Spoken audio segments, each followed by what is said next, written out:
Hello and welcome to my channel. मेरे channel में आपका स्वागत है।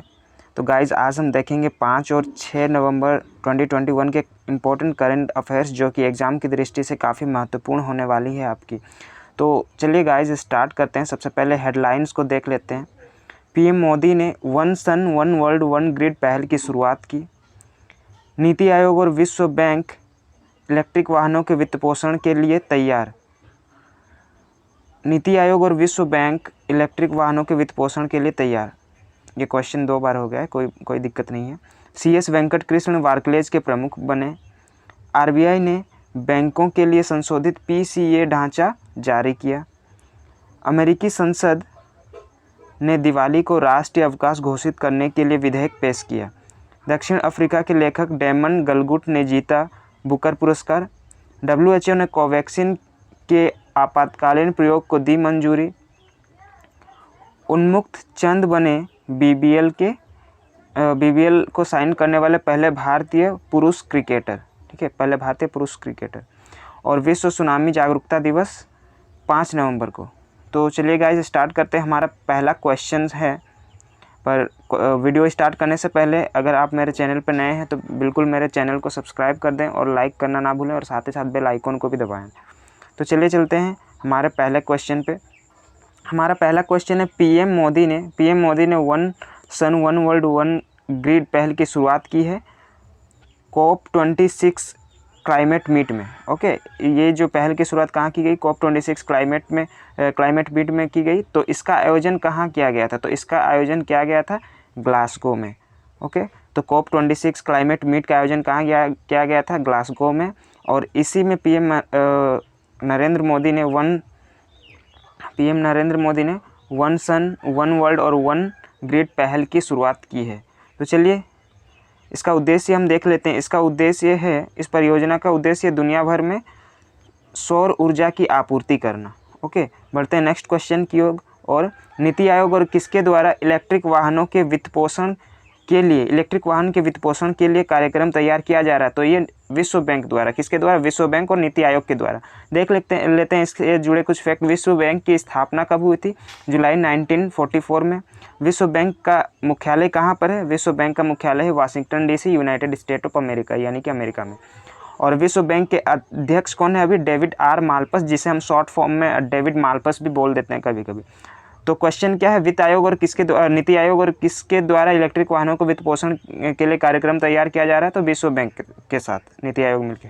ओके, बढ़ते हैं नेक्स्ट क्वेश्चन की ओर। अमित शाह ने केंद्रीय सशस्त्र पुलिस बलों के लिए, यानी कि CAPF central armed police force के लिए हेल्थ सुविधा देने के लिए किस नाम से कार्ड लॉन्च किया है? तो ये आयुष्मान CAPF के नाम से लॉन्च किया गया है। केंद्रीय मंत्री अमित शाह ने CAPF के लिए हेल्थ सुविधा देने वाली कौन से कार्ड को लॉन्च किया है? तो ये आयुष्मान CAPF कार्ड को लॉन्च किया है। इस योजना के तहत, इससे जुड़े कुछ फैक्ट्स देख लेते हैं। इस योजना के तहत CAPF कर्मी और उनके परिवार को आयुष्मान भारत PM जन आरोग्य, ठीक है, PMJ यानी कि आयुष्मान भारत PM जन आरोग्य योजना के तहत आने वाले अस्पतालों में कैशलेस इन पेशेंट और आउट पेशेंट स्वास्थ्य सुविधाओं का लाभ उठा सकेंगे वे लोग। ठीक है, तो आपको बस याद रखना है CAPF आयुष्मान CAPF कार्ड किसके द्वारा लॉन्च किया गया? तो केंद्रीय सशस्त्र पुलिस बलों के लिए है ये कार्ड, और अमित शाह के द्वारा इसे लॉन्च किया गया। और ये बिल्कुल आयुष्मान भारत योजना वाला जो कार्ड है उसी के तर्ज पे बनाया गया है। आगे चलते हैं। बार्कलेज के पहले भारतीय अमेरिकी CEO किसे बनाया गया? तो ये बनाया गया CS वेंकट कृष्ण को। बार्कलेज के प्रथम भारतीय अमेरिकी CEO किसे बनाया गया? तो ये बनाया गया है CS वेंकट कृष्णन को। इसका मुख्यालय है बार्कलेज का लंदन UK में, इसका हेडक्वार्टर है।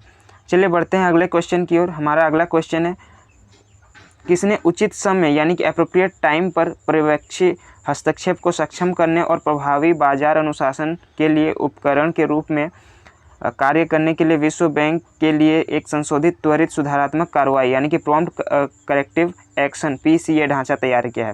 तो ये PCA ढांचा किसके द्वारा तैयार किया गया है? RBI के द्वारा। ठीक है, ये PCA ढांचा किसके द्वारा तैयार किया गया? RBI के द्वारा किया गया। देख लेते हैं इससे जुड़े कुछ फैक्ट्स। इसका उद्देश्य क्या है ये PCA का?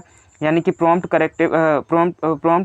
करेक्टिव एक्शन जो ढांचा है, स्ट्रक्चर है, इसका मुख्य उद्देश्य क्या है, इसका पर्पस क्या है? उचित समय पर पर्यवेक्षी हस्तक्षेप को सक्षम करना, ठीक है, जो भी हस्तक्षेप इंटरफेरेंस होगा उसको उसमें हस्तक्षेप को ये सक्षम करेगा, और पर्यवेक्षित इकाई को समय पर ढंग से उपचारात्मक उपायों को शुरू करने और लागू करने की आवश्यकता, और इससे जुड़े जो भी इस समस्याओं के निदान के लिए, उसके उपचार के लिए जो भी नियम लागू करने की आवश्यकता होगी उस पर ये विचार विमर्श करेगी, ठीक है, ताकि इसका वित्तीय स्वास्थ्य को बहाल किया जा सके। तो देख लेते गाइस, इसकी स्थापना कब हुई थी आरबीआई की, यानी कि रिजर्व बैंक ऑफ इंडिया की। इसकी स्थापना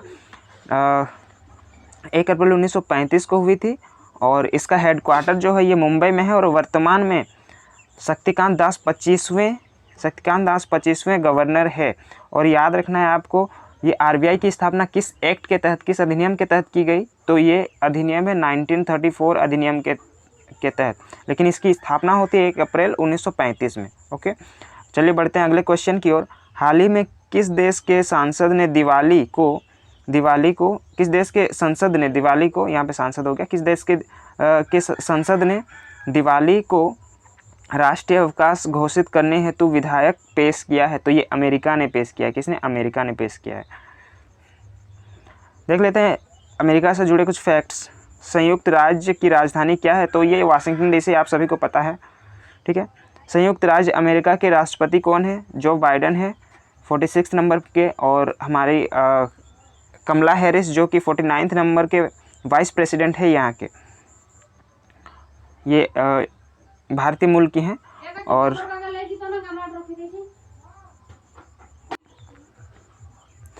संयुक्त राज्य की मुद्रा की क्या है? तो ये है यूनाइटेड स्टेट डॉलर।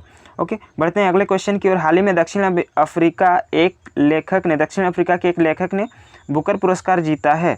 उनका नाम क्या है? तो दक्षिण यानी कि साउथ अफ्रीका के एक लेखक है जिन्होंने हाल ही में एक बुकर पुरस्कार जीता है। इसका नाम है डेवन गलगुट।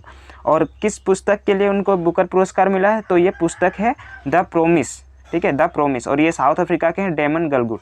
अगले क्वेश्चन की ओर बढ़ते हैं। हाल ही में WHO ने किस वैक्सीन को आपातकालीन प्रयोग, इमरजेंसी यूज़ हेतु इसको मंजूरी दे दी है? तो ये कोवैक्सीन को। आपको याद रखना है, कोवैक्सीन जो है भारत बायोटेक कंपनी की है, जो कि हैदराबाद की है।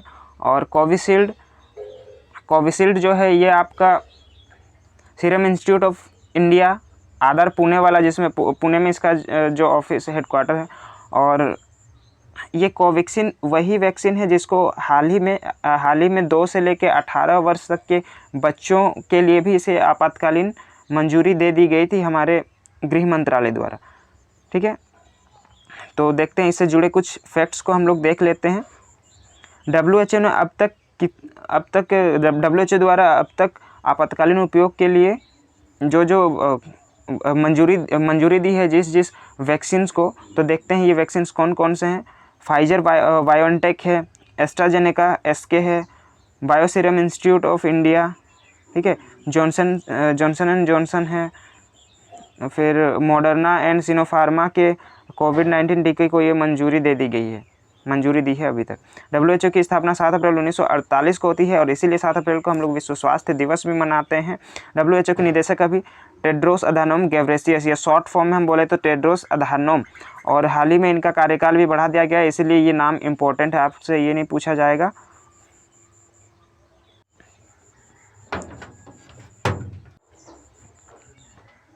हाल ही में टेड्रोस अधानोम का कार्यकाल बढ़ा दिया गया था, और इसका जो हेडक्वार्टर है जेनेवा स्विट्जरलैंड में। और कोवैक्सीन ये किस कंपनी की वैक्सीन है? कोवैक्सीन ये भारत बायोटेक हैदराबाद कंपनी की ये वैक्सीन है। चलिए बढ़ते हैं अगले क्वेश्चन की ओर। हमारा अगला क्वेश्चन है, हाल ही में बिग बैश लीग यानी कि BBL के लिए साइन करने वाले पहले भारतीय पुरुष क्रिकेटर कौन बन गए हैं? तो ये उन्मुक्त चंद बन गए हैं। बिग बैश लीग यानी कि BBL के लिए साइन करने वाले पहले भारतीय पुरुष क्रिकेटर। बढ़ते हैं अगले क्वेश्चन की ओर। हाल ही में विश्व सुनामी जागरूकता दिवस कब मनाया गया? तो ये हर साल 5 नवंबर को मनाया जाता है।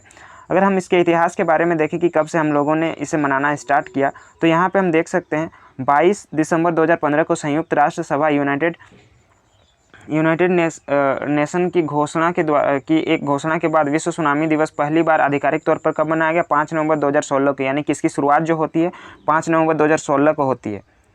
ठीक है, 5 नवंबर 2016 को होती है। और इसी हिसाब से अगर हम देखें तो ये कौन से नंबर का हुआ? 16, 17, 18, 19, 20, 21, 7वां नंबर का है, सॉरी 6वां नंबर का है। ओके, बढ़ते हैं अगले क्वेश्चन की ओर। हमारा अगला क्वेश्चन है, हाल ही में खबरों में रहा कुक जलद मरुमध्य यानी कि कुक स्टेट किस देश में स्थित है? तो आपको ये बता दें, कुक जलद मरुमध्य ये कहाँ पे? कुक स्टेट ये न्यूजीलैंड में है। इसके उत्तर पश्चिम में तस्मान सागर को, दक्षिण पूर्व में दक्षिण प्रशांत महासागर को ये जोड़ता है। ठीक है, ये जो कुक स्टेट है ये उत्तर पश्चिम में तस्मान सागर है इसके, और इसके दक्षिण पूर्व में दक्षिण प्रशांत महासागर है। और हाल ही में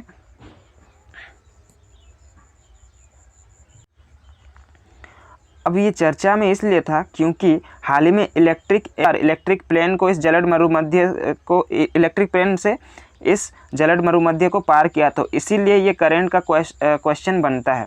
ओके, तो चलिए हम इसका लोकेशन देख लेते हैं। ये जो कुक जलद मरुमध्य है इसका लोकेशन कहाँ पे है? यहाँ पे हम जैसे हम न्यूजीलैंड में अगर हम देखते हैं तो ये हमारा तस्मान सागर है, ये हम लोग का तस्मान सी है, और ये हमारा पैसिफिक ओशन है, ये हम लोग का पैसिफिक ओशन है। ठीक है, पैसिफिक ओशन है। तो यहाँ पे आप देख सकते हैं, यहाँ पे आपको ये दिख जाएगी। ओके, ये जो कुक जलद मरुमध्य है इसका लोकेशन यहाँ पे है। और हमारा लास्ट क्वेश्चन है, यहाँ पे देख लेते हैं। हाल ही में ड्वेन ब्रावो ने अंतर्राष्ट्रीय क्रिकेट से संन्यास लेने की घोषणा की है। उन्होंने उसकी आधिकारिक फेसबुक पोस्ट किया था उन्होंने, और जिसमें उन्होंने कहा था कि जल्द ही वो घोषणा लेने वाले हैं। तो ड्वेन ब्रावो किस टीम के लिए खेलते हैं? वो किस देश के खिलाड़ी हैं? तो वे वेस्ट इंडीज़ के खिलाड़ी हैं। और उन्होंने ये भी घोषणा की है कि ऑस्ट्रेलिया के खिलाफ अभी हाल ही में चल रही है यूएई में आपका T20 वर्ल्ड कप चल रहा है, और T20 वर्ल्ड कप के बाद T20 वर्ल्ड कप में जब वो ऑस्ट्रेलिया के खिलाफ आखिरी मैच अपना खेलेंगे और उसके बाद वो संन्यास ले लेंगे। तो चलिए यहाँ तक कि हमारी ये टोटल क्वेश्चन फिनिश होती है। ठीक है, बट इससे पहले मैं आपको रिवीजन करा देता हूँ फटाफट से, ताकि ये आपको लंबे समय तक याद रहे। पीएम मोदी ने one sun one world one grid पहल की शुरुआत की, और ये किस सम्मेलन में हुआ था? ये COP26 क्लाइमेट मीट में हुआ था। तो इसका आयोजन कहाँ किया गया था? COP26 क्लाइमेट मीट का ये ग्लासगो में किया गया था।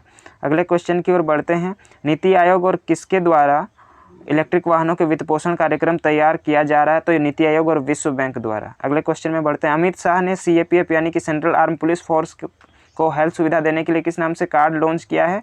तो उन्होंने CAPF आयुष्मान CAPF नाम से हेल्थ कार्ड लॉन्च किया है। बार्कलेज के प्रथम भारतीय अमेरिकी CEO कौन बन गए हैं? CS वेंकट कृष्ण बन गए हैं। किस उचित समय पर यानी कि एप्रोप्रिएट टाइम किसने उचित समय पर पर्यवेक्षी हस्तक्षेप को सक्षम करने और प्रभावी बाजार अनुशासन के लिए उपकरण के रूप में कार्य करने के लिए बैंकों के लिए एक संशोधित त्वरित सुधारात्मक इकाई यानी कि प्रॉम्प्ट करेक्शन एक्शन ढांचा जारी किया है? तो ये RBI ने जारी किया है। 1934 का एक्ट है, और 1935 में अप्रैल 1935 में इसकी स्थापना होती है। किस देश की संसद ने दिवाली को राष्ट्रीय अवकाश घोषित करने हेतु विधेयक पेश किया है? पारित नहीं हुई है। ठीक है, तो यहाँ पे ये अमेरिका है। अगले क्वेश्चन पे बढ़ते हैं। हाल ही में दक्षिण अफ्रीका के एक लेखक ने बुकर पुरस्कार जीता, इसका नाम क्या है? इसका नाम है डेमन गलगुट। क्या नाम है? डेमन गलगुट। अगले क्वेश्चन की ओर बढ़ते हैं। हाल ही में WHO ने किस वैक्सीन को आपातकालीन प्रयोग हेतु मंजूरी दी है? तो ये कोवैक्सीन को दी है। ठीक है, ये कोवैक्सीन को दी है। अगले क्वेश्चन की ओर बढ़ते हैं। हाल ही में बिग बैश लीग यानी कि BBL के लिए साइन करने वाले पहले भारतीय पुरुष क्रिकेटर कौन बन गए हैं? तो ये उन्मुख चंद बन गए हैं। विश्व सुनामी जागरूकता दिवस कब मनाया जाता है? ये 5 नवंबर को मनाया जाता है, 5 नवंबर को। हाल ही में खबरों में रहा कुक जलद मरुमध्य किस देश में स्थित है? ये न्यूजीलैंड में स्थित है। और किस सागर के बीच में? ये तस्मानिया सागर और तस्मान सागर, और इधर आपका पैसिफिक ओशन में। ठीक है, पैसिफिक ओशन और तस्मान सागर के बीच में। और हमारा लास्ट क्वेश्चन है, ड्वेन ब्रावो ने अंतर्राष्ट्रीय क्रिकेट से संन्यास लेने की घोषणा की है। किस देश के खिलाड़ी है ये? वेस्ट इंडीज़ के खिलाड़ी है। तो आई होप गाइज आपको ये मेरी वीडियो पसंद आई होगी। अगर मेरी वीडियो आपको पसंद आ रही है तो बिल्कुल मेरे चैनल को लाइक करें, सब्सक्राइब करें और बेल आइकन को दबाना बिल्कुल ना भूलें। तो चलिए मिलते हैं हमारे नेक्स्ट वीडियो पे।